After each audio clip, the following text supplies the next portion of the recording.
Vale, a ver, hoy quería hablar de un tema del que no suelo hablar en mis vídeos y que no es parte del canal, pero que me parece súper importante tratar. Dejar claro que el objetivo de este vídeo no es dar mi opinión, ni mucho menos. No creo que mi opinión le importe a nadie. Y la razón principal de por qué hago este vídeo es porque creo que como ciudadana me he dado cuenta de lo que está pasando en nuestro país, España, y que realmente la situación está muy descontrolada. A raíz del encarcelamiento de este hombre, que si no sabes quién es, pues es Pablo Hasél, es un rapero que ha sido encarcelado por varios tweets y varias canciones en las que va en contra del Estado y de la corona. A raíz de esto ha habido un montón de protestas en diferentes ciudades de España de un montón de gente que estaba en contra de que a esta persona se la encarcelara. El problema viene cuando las redes sociales se calientan y se encienden después de las manifestaciones que hubo concretamente en Madrid, en la Puerta del Sol, debido a las agresiones que hubo tanto por parte de los policías como por parte de los manifestantes. Después de ver cómo estaban todas las redes, me topo con un hilo de Twitter que explica cómo es la acción policial durante una manifestación y sigo leyendo y veo que citan textualmente el trabajo de fin de máster de una persona llamada David Piqué, que yo no sé quién es, y que dice lo siguiente: la redada estará especialmente mal hecha y con un trato humillante para encender los ánimos si es necesario. La consecuencia previsible de estos comportamientos previos y el diseño del dispositivo policial es que acabará con una batalla campal. Yo cuando leo esto me quedo loca y pienso, no puede ser que en un dispositivo policial y oficial ponga literalmente este tipo de cosas. Es bastante improbable, no creo que lo hayan sacado de ningún libro de la academia donde diga cómo se tiene que actuar cuando hay manifestaciones violentas. Y entonces me pongo a investigar. Y es por eso por lo que hoy vamos a hablar de qué es el síndrome de Sherwood, de por qué la Puerta del Sol es un mal sitio para hacer una manifestación y quién es este David Piqué. Os voy a dejar en la cajita de información de dónde he sacado todos los datos de los que voy a hablar ahora, por si les queréis echar un vistazo o lo queréis leer. Lo primero de lo que quiero hablar es algo que tiene que quedar súper claro, y es que en el artículo 21 de la Constitución dice lo siguiente. Leo textualmente. Se reconoce el derecho de reunión pacífica y sin armas. El ejercicio de este derecho no necesitará autorización previa.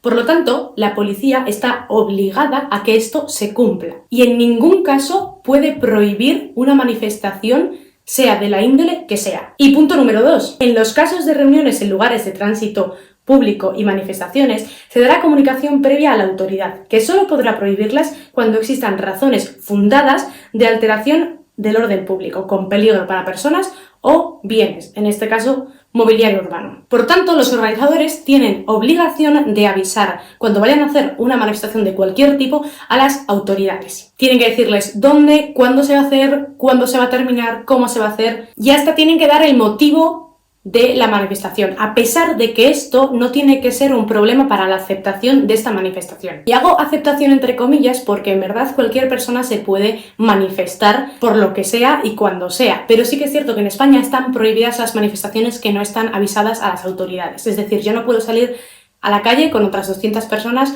a manifestarme por lo que sea sin haber avisado antes a la policía. El único caso en el que una manifestación se puede parar o se puede detener es cuando está alterando el orden público. Esto significa cuando estamos incumpliendo otras leyes que están dentro de la Constitución y que pueden incluir destrozar el mobiliario urbano o agredir a otras personas.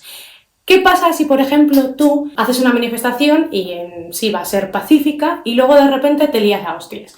Pues que la policía, como estás incumpliendo una ley, tiene todo el derecho para entrar y cortar esa manifestación y pararla. Lo que suele ocurrir es que hay manifestaciones en las que se cree o se entiende o se sobreentiende erróneamente que ya de por sí va a haber algún conflicto violento. Distingue así entre los manifestantes pacíficos y los manifestantes transgresores. Los manifestantes pacíficos son conocidos por la policía, cumplen todas las leyes, normalmente acuerdan con la policía cómo va a ser la manifestación y se suele decir que son personas mayores que luchan por derechos propios o por cosas propias, como puede ser el hecho de que los sindicatos convoquen una manifestación. Y luego están los manifestantes transgresores, que se les llama, que son grupos de personas que normalmente se manifiestan por, según lo que explican, temas un poco más abstractos. Suelen ser personas jóvenes y normalmente no negocian con la policía. Esto puede ser, por ejemplo, el 15M en Madrid. Partimos de la base de que la labor de la policía es sobre todo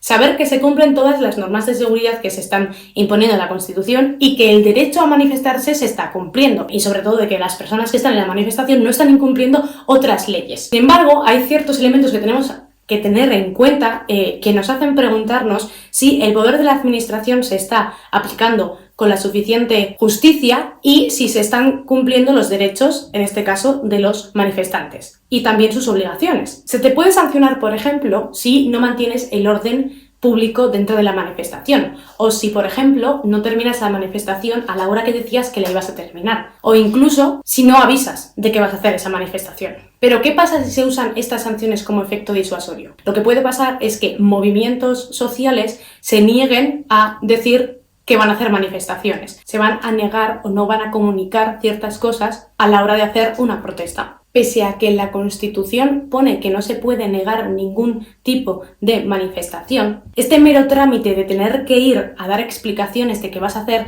una manifestación en X sitio de esta hora a esta hora, puede servir como excusa a la administración para preguntar de qué tipo de manifestación se está tratando para así calificarla en el grupo que hemos hablado antes, de pacífico o transgresor. En este caso, si ellos consideran que la manifestación puede ser transgresora debido al motivo por el cual se están manifestando, se puede anular esta manifestación, pero alegando que puede ser una manifestación que está en contra de algún tipo de ley de la Constitución. Vale, por otra parte, tenemos que recordar también que las manifestaciones se pueden parar en un determinado tiempo si han cumplido el plazo que se estimaba que iban a durar. Es decir, si una manifestación terminaba a las 8 y a las 8:30 se sigue manifestando la gente, esa manifestación se puede parar. ¿Qué pasa? Que normalmente cuando pasan estas cosas se hace de una forma violenta. Y aquí es cuando entra el problema, porque disolver una manifestación por el simple hecho de que se ha atrasado en el tiempo no es razón suficiente para pararla o detenerla. Y en este caso, si lo haces, estás incumpliendo una de las leyes de la Constitución que dice que no puedes prohibir a alguien manifestarse. Por otro lado, es necesario analizar la justicia de las posibles detenciones que haya dentro de una manifestación y asegurarse de que luego esa detención va a tener una consecuencia procesal judicial y que no se usan para restablecer el orden y apartar a los manifestantes conflictivos o para dar un ejemplo de intimidación, ¿no? Es decir, es súper importante que las detenciones sean justificadas porque la persona ha hecho algo que va contra la ley. Y por último, habría que preguntarse qué es exactamente un manifestante pacífico y uno violento. Como hemos visto antes, la policía los denomina como personas que pueden ser jóvenes, que sus motivos suelen ser antisistémicos, que las demandas son más ideológicas y no tanto luchas propias. Según la delegada de Gobierno de Madrid en el año 2013, Concepción Dancausa, decía que los manifestantes violentos dejan de concebirse como sujetos activos del derecho de reunión y manifestación para ser considerados delincuentes y autores de violencia urbana como pueden ser los hinchas deportistas. Mi pregunta es, ¿bajo qué criterio se denomina que estas personas son violentas o no? ¿Tú cómo puedes diferenciar a una persona que va a ser violenta en una manifestación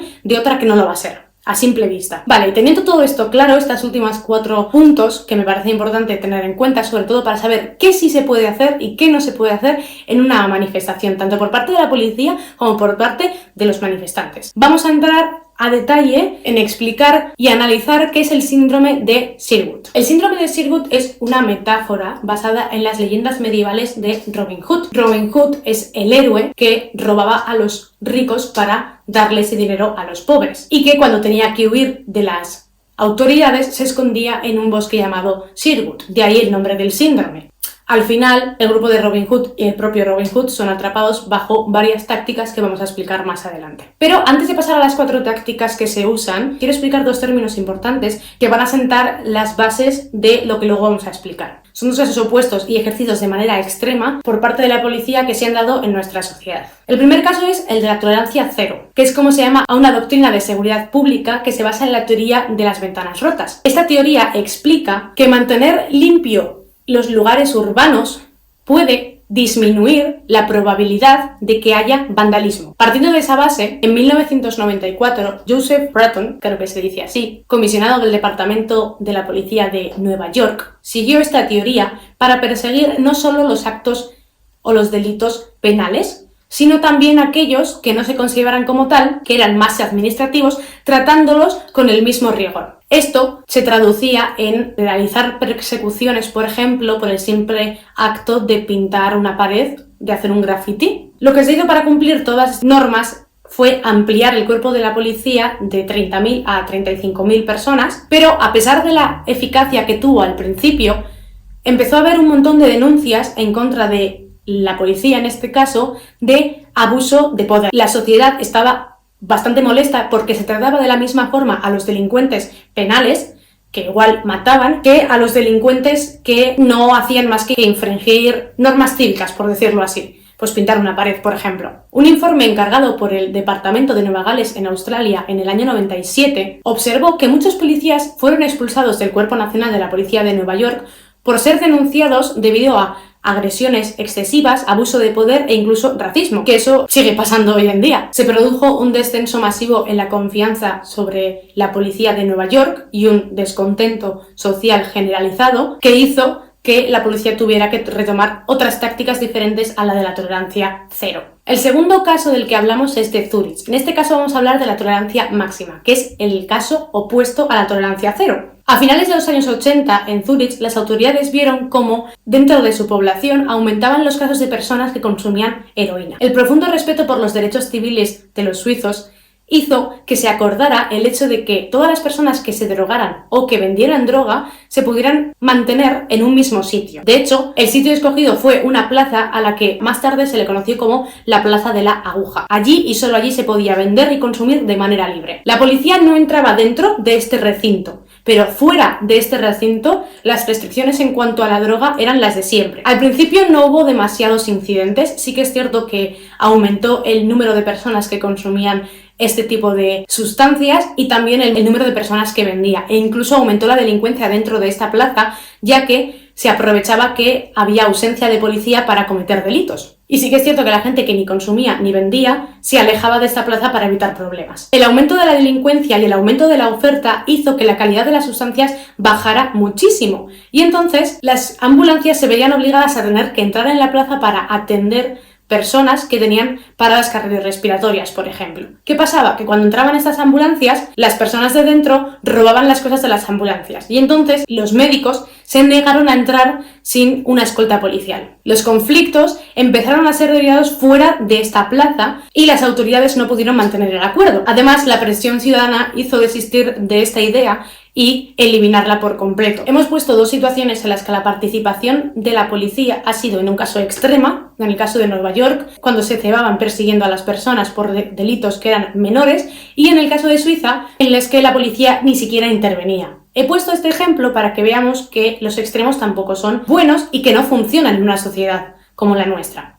A la vista de los acontecimientos que ha habido en Barcelona, en Madrid, en Valencia y en otras ciudades de España debido al encarcelamiento de Pablo Hasél, me parece conveniente hablar de cómo son las acciones policíacas que se dedican a resolver manifestaciones, en este caso, violentas. Y lo digo entre comillas porque no sé hasta qué punto se denominan así. Que como hemos dicho, la policía puede intervenir si hay violencia o si se agrede algún tipo de norma que esté en la Constitución. Me voy a basar en el trabajo de fin de máster de un señor llamado David Piqué, del cual se ha oído hablar muchísimo estos últimos días. Y bueno, a ver, este señor fue comisario en su momento de los Mossos d'Esquadra de Cataluña. Y en su trabajo de fin de máster hablaba de cómo se podía actuar en caso de que los ocupas o los antisistema, como los llama él, pudieran actuar de forma violenta en la ciudad de Barcelona y cómo y qué se podría hacer para que esto no solo fuera un problema a resolver por la policía, sino también por las administraciones. David habla de 4 paradigmas en los que se basa la policía para afrontar los casos en los que haya manifestaciones que sean violentas. Y estos 4 paradigmas están basados en 4 personajes históricos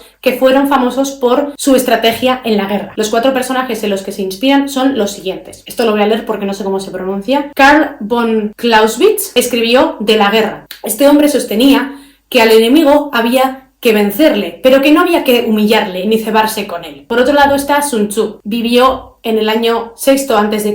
y fue el escritor del arte de la guerra. Su máxima era ganar sin batallar. En tercer lugar, Miyamoto Musashi, un samurái nacido en 1581, el cual defendía que al enemigo había que combatirlo y exterminarlo, para evitar posibles venganzas posteriores. Y por último, Julio César, conocido emperador de Roma, que se basaba en dividir y vencer. Basándonos en esos 4 personajes y en cómo funcionaban sus métodos para la guerra, vamos a explicar cómo funciona el síndrome de Sherwood y cómo afecta a la acción policial. Tenemos que partir de la premisa de que estas acciones solo se realizan, en la teoría, cuando las manifestaciones son violentas o antisistémicas. Vamos a empezar con el método de Karl. El objetivo de este método es evitar el confrontamiento. Y aquí hay un punto súper esencial y es la información que se recoge previamente. En el caso de la guerra se hacía por espionaje, cuántas personas había, cómo se organizaban, y en el caso de la acción policial se hace de la siguiente forma. Lo importante en este caso es conocer el terreno donde se va a ejecutar la manifestación. Conociendo el punto de encuentro, la policía se va a situar en las entradas a la zona. Va a disponer de los cuerpos policiales en esos puntos y va a poner un filtro de entrada. ¿Qué significa esto? Que todas las personas que accedan a la plaza van a tener que identificarse y van a tener que eliminar o dar, en este caso a la policía, cualquier objeto que pueda ser usado para agredir a personas, romper el mobiliario. Es importante que se haga este registro a todas las personas que entran en la plaza, vayan a ser parte de la manifestación o no. El hecho de dejar pasar a las personas por un filtro tiene 2 objetivos. Demostrar por parte de la policía que somos lo suficientes como para que no nos asuste el número de personas que haya en la manifestación, y hacer que los refuerzos expliquen la cantidad de personas que hay en nuestro ejército, que normalmente se exagera en los puntos de entrada a donde se va a hacer la manifestación. Una vez comienza la manifestación, el acto en sí, los accesos al sitio donde va a ser la manifestación se liberan de carga policial. Se colocan en puntos estratégicos con el objetivo de que en cualquier momento y en cualquier situación tú veas que hay policía constantemente, ya sea durante la marcha, en la dispersión, en cualquier momento vas a ver y vas a notar la presencia policial, y esto es súper importante.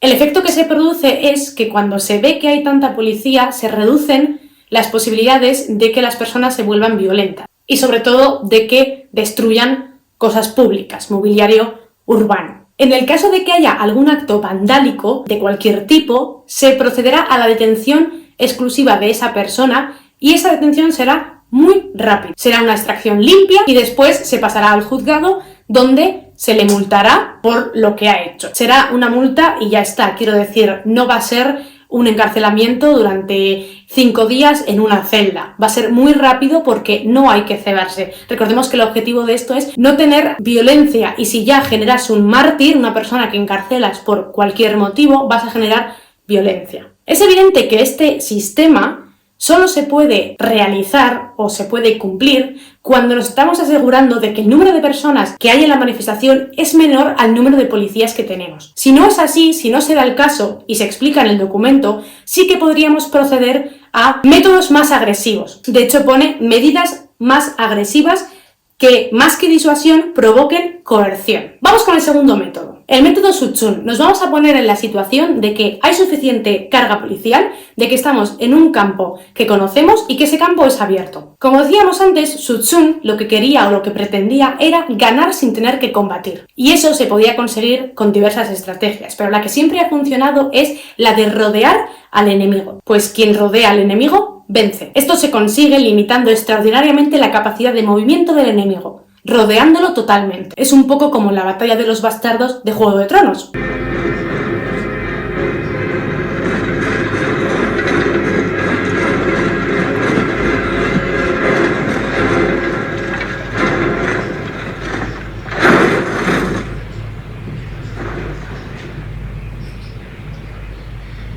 Y el procedimiento es el siguiente. Se empieza como en el caso anterior. Se conoce el terreno y en todos los accesos a ese sitio hay policía haciendo un filtro. Se genera el filtro. En ese momento los concentrados van a saber que la policía va a tener el control todo el rato. La manifestación irá por donde la policía quiera, se detendrá cuando la policía quiera y durará hasta que los manifestantes se dispersen. Esta dispersión se hará lentamente, es decir, no se va a ir todo el mundo a la vez. Se van a ir poco a poco y van a ser filtrados otra vez a la salida. ¿Para qué? Para evitar que se aglomeren fuera de este centro donde se ha hecho la manifestación. Es muy importante en este caso que los policías no provoquen a los manifestantes, porque los manifestantes están con la moral, vamos a decir, baja, ya que se han dado cuenta de que no pueden ganar. Esto es lo mismo que en la guerra sería el no pincharles, porque ves que el enemigo se ha dado cuenta de que ya no puede vencer, porque se encuentra rodeado. Si les pinchamos, si les provocamos, lo que podemos hacer es que se empiece a generar violencia y que tengamos que combatir. Y recordemos que este es el método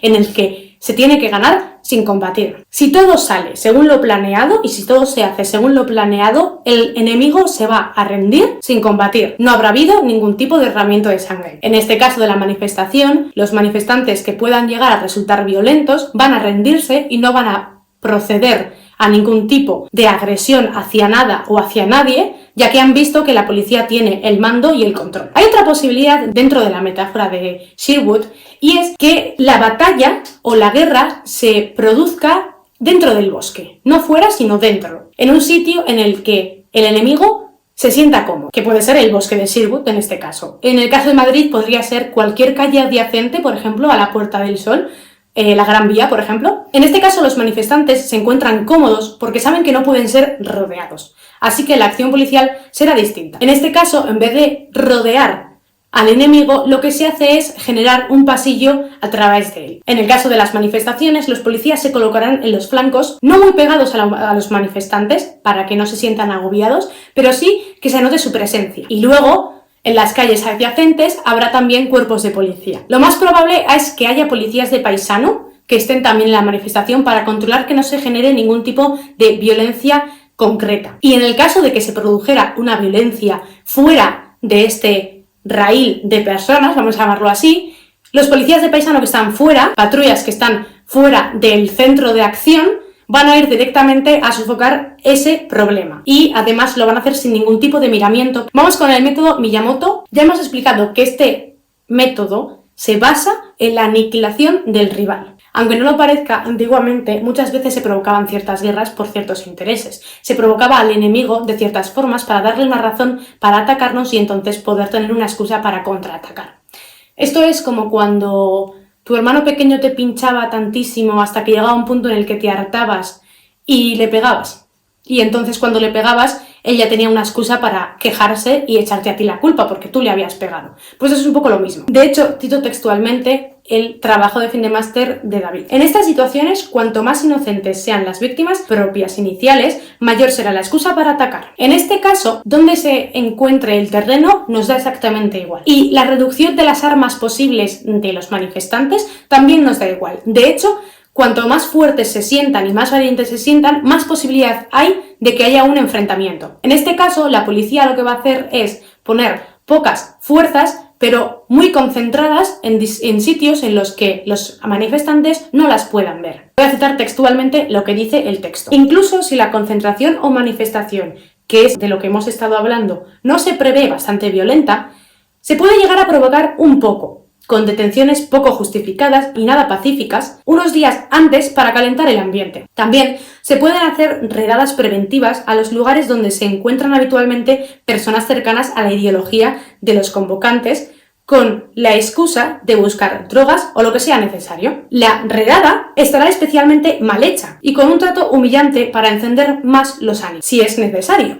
La consecuencia previsible de estos comportamientos previos y el diseño del dispositivo policial es que acabará con una batalla campal. Además de esto que hemos visto, en el momento en el que haya algún tipo de violencia por parte de los manifestantes, la policía no va a actuar de primeras. Es decir, va a esperar a que estos manifestantes incumplan rigurosamente algún tipo de ley. Y es en este momento en el que van a tener la excusa que les ha dado el manifestante para poder ir a por todas y a sofocar eso. Es entonces cuando se producen las cargas policiales y en este caso no van a ser ni siquiera disimuladas, van a ir a bocajarro contra los manifestantes. De hecho, las actuaciones van a ser rápidas para evitar que se pueda escapar y para evitar posibles confrontamientos físicos entre manifestantes y policías. En este estadio, los manifestantes atacan a la policía con todo lo que pueden, o bueno, con todo lo que les han dejado tener, porque no ha habido ningún filtro, recordemos. En este caso, parece que simplemente están atacando, pero en verdad se están defendiendo porque están acorralados. Y comienzan a aparecer víctimas colaterales. Los que han rehuido del enfrentamiento se encuentran con las unidades policiales que están un poco más lejos del lugar donde está sucediendo la acción principal. Y como no hay ningún tipo de prisioneros, la dispersión en este caso no es voluntaria, sino que es a golpe de defensa, en este caso, pues con la porra. Y cualquier atisbo de resistencia es contestada con una contundencia exagerada por parte de los cuerpos policiales. David Piqué comenta que este tipo de casos se da muchísimo en países occidentales y democráticos y presupone dos razones principales. Por un lado, estaría una estrategia política en la que se considera que este tipo de actos son directamente actos que van en contra del orden público y por tanto se tratan como tal. Y en el otro, se da la posibilidad de que este tipo de actos se encarguen a unidades de policía poco disciplinadas, vengativas y provocadoras. Y vamos con el último método, que es el de Julio César. Hemos dicho al principio de este capítulo que Julio César lo que hacía para vencer a sus enemigos era dividirles. Y esto no era por capricho, era por necesidad. Él tenía 1 millón de soldados romanos y cuando quería invadir, por ejemplo, Francia, estaba hablando de un territorio de más de 15 millones de personas con un montón de tribus dispersas que podían ir contra el Imperio Romano. Pero el problema no era ese, el problema era que esas tribus se pudieran juntar en una misma sola y pudieran atacar a los romanos, y en este caso vencerles. Entonces la premisa está en dividir y vencer. Llevándolo al caso de las manifestantes, el miedo aquí está no en el número de manifestantes que puede haber de diferentes ideologías pero con un mismo objetivo, sino en el hecho de que éstas se junten todas y puedan acarrear una presión social y una influencia política que pueda debilitar al sistema contra el que luchan. No es tanto una estrategia de guerra, sino una estrategia previa a la guerra. De hecho, lo que pasa en la guerra no es de ningún tipo de estrategia, es simplemente luchar. En el caso de los romanos, por ejemplo, toda la estrategia era dividirles antes. Esto se hacía a través del espionaje, pero cuando se tenía que luchar se luchaba al uso, no había ningún tipo de estrategia de rodearles, ni mucho menos. Y en el caso de las policías, si hay algún tipo de grupo que no se puede reducir, se va directamente a ese grupo y se le ataca con todo lo que se puede para poder pararles. Vale, después de haber visto los 4 métodos, podemos hablar de cómo se afrontó la manifestación en la Puerta del Sol de Madrid el pasado 18 de febrero. Para empezar, esta es la Puerta del Sol. La Puerta del Sol tiene 9 accesos desde 9 calles diferentes y por tanto 9 salidas. Tiene 2 bocas de metro y tiene una calle que la cruza en la que solo pueden pasar coches autorizados. Por tanto, es muy mal sitio para hacer una manifestación o cualquier tipo de concentración, porque las posibles salidas que haya van a estar vetadas y no va a haber una posibilidad de salida. El metro también va a estar cerrado, por tanto, es una ratonera. Vamos a ver cómo sería el procedimiento y cómo fue en este caso el procedimiento. Para empezar, decir que ahora estas estrategias ya no se llaman métodos como antes, sino que se llama incapacidad estratégica. Y se empieza con la delimitación de zonas. Hay 3 zonas. Está la zona de exclusión, es una zona donde ningún manifestante puede acceder. Están las zonas de libre expresión, en las que se va a concentrar toda la manifestación o toda la concentración. Y por último, están las zonas adyacentes a las zonas excluidas. Estas zonas son donde realmente van a ocurrir todos los acontecimientos violentos. Cualquier persona que esté en este territorio en medio, entre la zona de libre expresión y la zona de exclusión, va a ser tomada como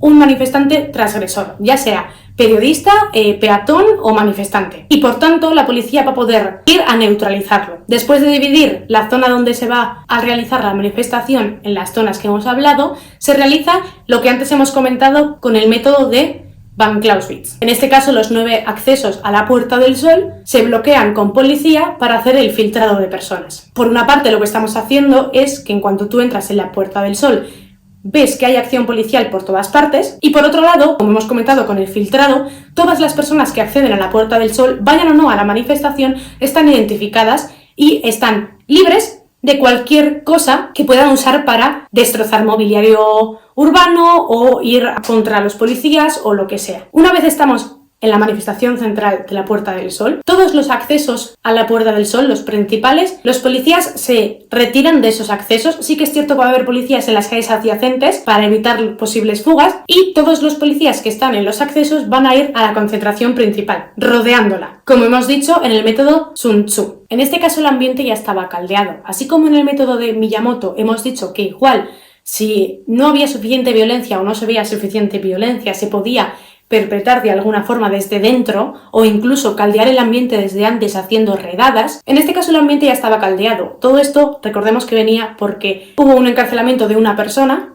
Este grupo de personas que se manifiestan están en contra de ese encarcelamiento y además es que el encarcelamiento de esta persona, en este caso de Pablo Hasél, fue bastante violento en sí. Se encerró en la Universidad de Lleida, hubo personas que intentaron detenerlo y además hay cierto recelo hacia el cuerpo de policía porque en días anteriores han ocurrido los hechos de Linares y por eso se va a generar un recelo hacia el cuerpo policial. Por tanto, el ambiente no se caldeó desde el propio cuerpo nacional, sino que de antes ya estaba caldeado el ambiente por diferentes situaciones sociales que había vivido, en este caso, España. Por otro lado, hemos visto que en uno de los métodos es muy importante que no haya provocaciones de la policía hacia los manifestantes que se sienten encerrados, pero en este caso hemos visto que sí que hay provocaciones hacia estos manifestantes, lo que hace que ellos se vuelvan todavía más violentos, rompan mobiliario urbano, etc. Pero sí que es cierto que ha habido una clave aquí, y como comentábamos antes en el caso de Miyamoto, la policía no actúa hasta que los manifestantes empiezan a romper mobiliario urbano, a comportarse de manera violenta, provocados por la misma policía,